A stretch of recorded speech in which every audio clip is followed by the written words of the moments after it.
In today's video, I'm going to teach you a simple yet effective technique for editing images using Paint.net. This guide is perfect for those who want to clean up parts of an image or make certain areas more prominent by removing the background with precision and ease. So let's dive right in and get started. First, what you'll want to do is open your Paint.net application. If you're not familiar with Paint.net, it's a fantastic, free-to-use image and photo editing software for PCs that has a more intuitive interface than some of the other options out there. Once you've got it open, you can bring in the image you'd like to work on by simply dragging it into the Paint.net window, or by using the Open option under the File menu. Now, with your image loaded up and ready to go, we'll move on to our next step. You need to find and click on the Magic Wand tool. This is located on the toolbar, usually on the left-hand side of your screen.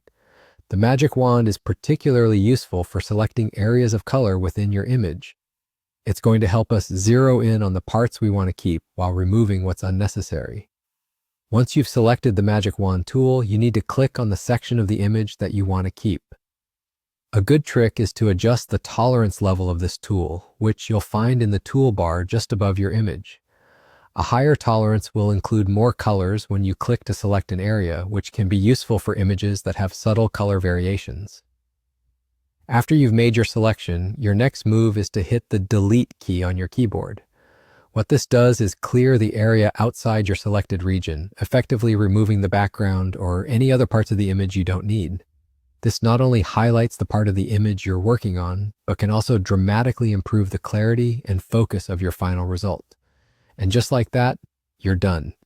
It's as simple as opening the program, selecting your desired area with the Magic Wand, and using the Delete function.